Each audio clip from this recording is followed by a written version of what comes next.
పలానా దగ్గర మనకు భరోసా ఉంది, పలానా దగ్గరికి మనం పోవచ్చు, పలాని రకంగా పార్టీ మనకు ఆదుకునే కార్యక్రమం చేస్తుంది, పలాని రకంగా పార్టీ మనకు తోడుగా నిలబడుతుంది అన్న నమ్మకం, అన్న విశ్వాసం ప్రతి క్యాడర్లోని ప్రతి ఒక్కరికి కూడా ఉండాలి, కలగాలి అనే ఉద్దేశంతోనే ఈ నియోజకవర్గంలో కొన్ని అడుగులు వేయడం జరిగింది, కొన్ని మార్పులు తీసుకుని రావడం కూడా జరిగింది. ఇందులో భాగంగానే బలమైన అభ్యర్థి ఉండాలి, ఏ దానికైనా కూడా మేము సిద్ధంగా ఉన్నాము, అన్ని రకాలుగా మీకు తోడుగా ఉన్నాము అనే భావన కలిగించే విధంగా ఇక్కడ ఉన్న క్యాండిడేట్ మీకు అందుబాటులో ఉండాలి అనే ఉద్దేశంతో మనం ఈ మధ్యకాలంలోనే అన్నను మీ అందరికీ కూడా పరిచయం చేయాల్సిన అవసరం లేదు. అన్నను మనం ఈ నియోజకవర్గ ఇన్ఛార్జిగా కూడా నియమించడం జరిగింది. ఈ నియమించిన ఈ నేపథ్యంలో మీ అందరినీ కూడా ఈరోజు ఈ విషయం చెప్పడానికి కూడా మిమ్మల్ని అందరినీ కూడా ఇక్కడికి రమ్మని చెప్పడం జరిగింది, ఆహ్వానించడం జరిగింది. 5 సంవత్సరాలలో దేవుడి దయతో మనం చేసిన మంచి ఈ రోజుకి కూడా ఆ చేసిన మంచి ప్రతి ఇంట్లో కూడా బ్రతికే ఉంది. ఈ రోజుకి కూడా మనం తలెత్తుకొని మనలోని ప్రతి క్యాడర్ కూడా ప్రతి ఇంటికి వెళ్ళగలుగుతాం, ప్రతి గ్రామంలోనూ తిరగగలుగుతాం. ప్రతి ఇంటికి వెళ్ళి 2019 నుంచి 24 మధ్య మా పాలన జరిగింది. ఆ పాలనలో రాష్ట్రంలో ఇంతకుముందు ఎప్పుడూ జరగని విధంగా అడుగులు వేసినట్టుగా కూడా కనిపిస్తూ ఉంది అనేది గర్వంగా చెప్పగలుగుతాం. నిజంగా కూడా 2019 నుంచి 24 మన పాలన చూస్తే మేనిఫెస్టోలో చెప్పిన ప్రతి హామీని, ఇంతకు ముందు వరకు కూడా మేనిఫెస్టో అంటే ఇలా ఎన్నికలప్పుడు పెద్ద డాక్యుమెంట్లు తయారు చేసేవాళ్ళం, ఎన్నికలు అయిపోయిన తర్వాత చెత్తబుట్టలో వేసే ఒక సాంప్రదాయం. కానీ మొట్టమొదటిసారిగా మేనిఫెస్టో అన్నదానికి అర్థం తీసుకొచ్చిన పాలన ఎక్కడైనా జరిగింది అని అంటే అది మన వైఎస్ఆర్సీపీ ప్రభుత్వ హయాంలోనే జరిగిందని చెప్పగలం. బడ్జెట్ ప్రవేశపెట్టేటప్పుడే బడ్జెట్తో పాటు ఒక సంక్షేమ క్యాలెండర్ కూడా రిలీజ్ చేస్తూ ఆ సంక్షేమ క్యాలెండర్లో పలాని నెల పలాని పథకం ఇస్తాము అని చెప్పి ముందుగానే ఆ పథకాలన్నీ కూడా ఏ నెలలో ఏ పథకం వస్తుంది అని చెప్పి ముందుగానే చెప్పి బడ్జెట్తో పాటు ఆ క్యాలెండర్ కూడా రిలీజ్ చేస్తూ ఆ తర్వాత ఆ ప్రతి నెలలోనూ క్రమం తప్పకుండా బటన్ను నొక్కడం, నేరుగా అక్కచెల్లెమ్మల కుటుంబాల ఖాతాల్లోకి వారి ఇంటికే వెళ్ళిపోయే పరిస్థితి తీసుకొచ్చిన చరిత్ర ఎక్కడైనా ఉంది అని అంటే అది కేవలం ఆ 5 సంవత్సరాల వైఎస్ఆర్సీపీ ప్రభుత్వ హయాంలో మాత్రమే జరిగిందని కూడా చెప్తాను. గ్రామ స్థాయి నుంచి బూత్ కమిటీస్ ఫార్మేషన్ జరగాలి. ఆ స్థాయిలో పార్టీ అన్నది మొత్తం పార్టీ అన్నది ఏకం కావాల్సిన అవసరం ఉంది. ప్రతి గ్రామంలోనూ ప్రతి వార్డులోనూ మన సింపథైజర్స్ ఎవరైతే ఉన్నారో, మన కార్యకర్తలు ఎవరైతే ఉన్నారో వాళ్ళందరినీ కూడా ఒక తాటి మీదకి తీసుకొని రావాలి, వాళ్ళందరినీ కూడా క్రోడీకరించాలి.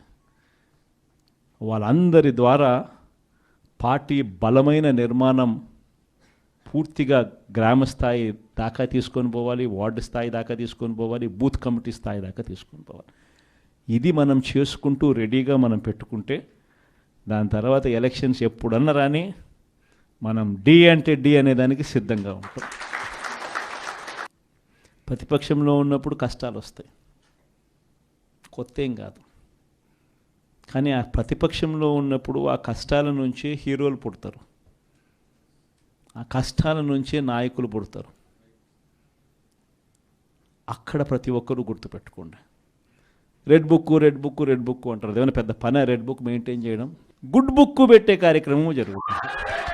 మంచి చేసిన వాళ్ళందరినీ గుడ్ బుక్స్లో పెట్టుకుంటాం, గుడ్ బుక్లో వాళ్ళ పేర్లు రాసుకుంటాం. పలానోడు మంచి చేసినాడు, పలానోడు మంచివాడు, పలానోనికి మనం అధికారంలోకి వస్తే బాగా చూసుకోవాలి, ప్రమోషన్ ఇవ్వాలి అని గుడ్ బుక్లోకి కూడా పేరు పెట్టుకుంటాం. ఎందుకనంటే కొత్త సాంప్రదాయాలకి వీళ్ళంతా నాంది పలుకుతా ఉన్నారు. ఇంతకుముందు సాంప్రదాయాలు లేవు, ఇంతకుముందు ఎప్పుడూ లేవు.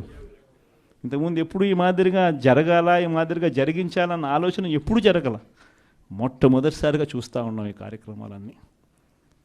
మరి చంద్రబాబు అనే వ్యక్తి అన్నీ మోసాలే, ఆయన చెప్పినటువన్నీ అబద్ధాలే. ఆ తర్వాత ఖచ్చితంగా మనందరి ప్రభుత్వం అధికారంలోకి వస్తుంది. మనందరం మళ్ళీ మనం కాలర్ ఎగిరేసుకొని మంచి చేసే కార్యక్రమానికి మళ్ళీ శ్రీకారం మనమే చుట్టగలుగుతామనేది మీ అందరికీ కూడా తెలియజేస్తా ఉన్నా.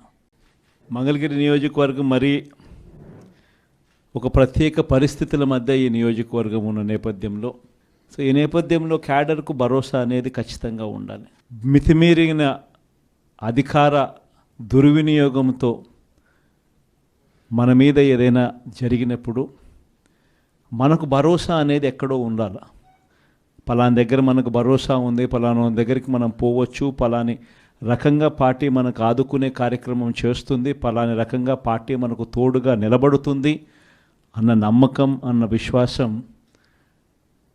ప్రతి క్యాడర్లోని ప్రతి ఒక్కరికి కూడా ఉండాలి, కలగాలి అనే ఉద్దేశంతోనే ఈ నియోజకవర్గంలో కొన్ని అడుగులు వేయడం జరిగింది, కొన్ని మార్పులు తీసుకుని రావడం కూడా జరిగింది.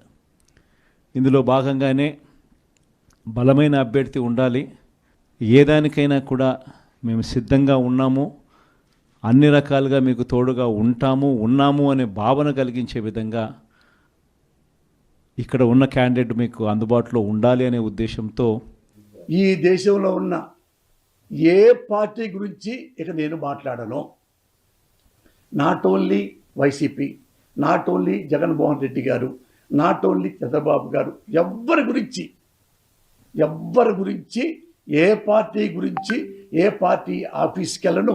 మామూలుగా వెళ్ళేవాడిని కదనుకో, ఏమొచ్చినా సరే టీవీలో వచ్చినా ఇంకోటి వచ్చినా నా బ్రెయిన్లోంచి రాజకీయం అనే మాట తీసి పారేశా.